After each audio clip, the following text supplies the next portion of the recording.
everybody. Praise the Lord. Hallelujah. Glory be to God.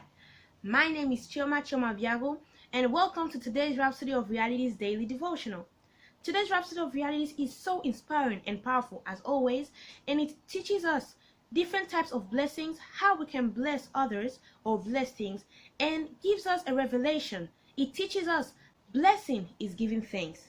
Just like when you say, "Blessed be Lord, blessed be the God of Abraham, Isaac, and Jacob." How do you bless God? You're not blessing him, you're giving thanks. Let's start reading. Today is Saturday, 27th, and the title of today's Rhapsody of Realities is "To Bless is to Give Thanks." I'm reading from 1 Corinthians chapter 14, verse 16, and it says, "Else when thou shalt bless with the Spirit, how shall he that occupy the room of the unlearned say, Amen, at thy giving of thanks, seeing the understandeth not what thou sayest?" I'm going to read this from the NIV so you can have a better understanding of the scriptures. And it says, "Otherwise, when you are praying, when you are praising God in the Spirit, how can someone else who is now put in the position of an inquirer say amen to your thanksgiving, since they do not know what you are saying?" The Greek word for inquirer is a technical term for someone not fully initiated into a religion. Wow.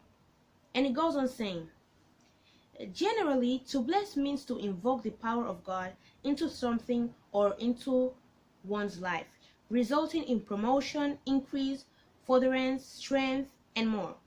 But there's another aspect of blessing. For instance, the Bible talks about us blessing the Lord. How do you bless him?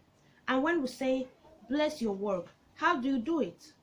Also, our theme verse talks about blessing in the Spirit, that is, blessing in other tongues. How do you do that? But then, reading the concluding part of the verse gives us a clue. It says, "How does the one who doesn't understand what you're saying say amen at your giving of thanks?" He equates blessing to giving of thanks. In Matthew chapter 26, verse 26, the Bible says, "And as they were eating, Jesus took bread and blessed it and broke it." How did Jesus bless the bread?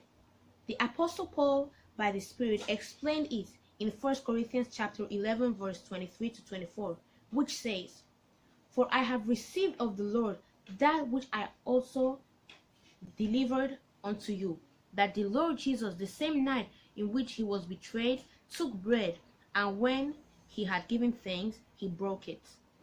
Matthew said Jesus took bread and blessed it. Then Paul gets the revelation and tells us exactly how Jesus did it.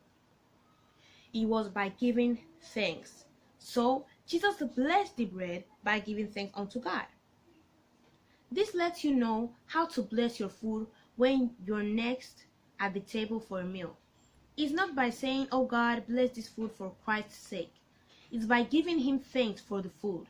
That's how Jesus blessed the bread. Likewise, when we say, "Let's bless the Lord," it means to give thanks. You're thanking him for who he is, for what he has done in your life, and for all his mighty works. This is what you should do always. When you learn to thank or bless God for something, you receive a wholeness of whatever it is you're thanking him for. Because thanksgiving brings about wholeness. Glory to his name forever. Amen. So we see, today's Rhapsody of Realities reveals to us, gives us a revelation, and lets us know that whenever we say, "Blessed be the name of the Lord," we're thanking him. Whenever we bless something, we're giving it thanks, or we're thanking God for it. In other words, when you're blessing something, when you want to bless something, you give God thanks. And this, it says, you have to do always. So interesting. Now, I would want you to repeat this confession after me. Please say, "Blessed Father, you're so gracious and kind. I give you praise and thanks for your presence in my life and for your mighty hand of blessing that rests upon me. I acknowledge your grace, mercy, wisdom, and power by which I live triumphantly today and always. In Jesus' name, amen. Praise the Lord. Thank you so much for your attention, and I hope you have been so blessed by this mighty revelation. But we're not done yet. If you're not a Christian, you're not born again, receive Christ into your heart today. Start living for Him. Or maybe you haven't been taking your Christian life seriously. Start living for Jesus Christ from this day. It's as easy as repeating this prayer of salvation from the bottom of your heart. Get saved by saying this prayer of salvation from the bottom of your heart, and God will surely hear you and answer you. Please say, Dear Heavenly Father, I believe in Jesus Christ, the Son of the living God. I believe God raised Him from the dead and He's alive today. I confess with my mouth, Jesus Christ is Lord of my life. From this day, I receive by faith eternal life into my heart. The old life of sin is gone forever. I have a new life of righteousness now. Thank you, Lord, for saving my soul. I am born again. And yes, I'm a child of God now. Amen.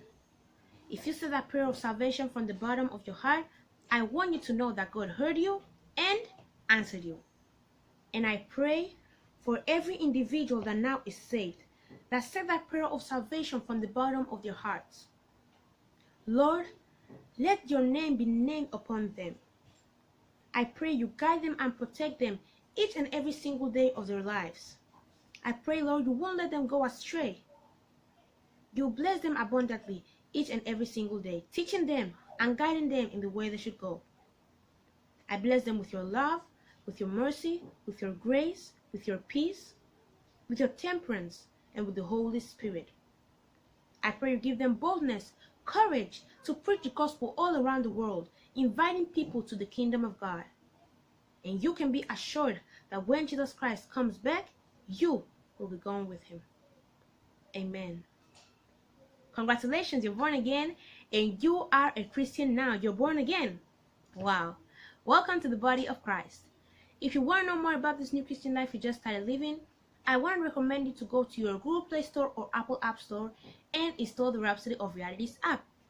In that same Rhapsody of Realities app, you can download for free Now That I Am Born Again using this code. The Now That I Am Born Again book will help you so much learn and discover who you are in Christ and help you grow your spirit and your faith. You can also go to your Google Play Store or Apple App Store and install the Pastor Chris Digital Library, a library that will help you so much, will inspire you and direct you in the mysteries and the Word of God, will help you grow in your spirit, grow your faith, and also impact others. You can also go to our Man of God Pastor Chris Oyakhilom's YouTube channel, which is Watch Pastor Chris Altogether, and learn even more about the Word of God that he has prepared for you each and every single day. He also has some messages about these last days that we're living, which will be so useful to you. Thank you so much for your attention, and I hope you don't forget to give this video a big thumbs up, subscribe, and comment down below. See you tomorrow. Bye!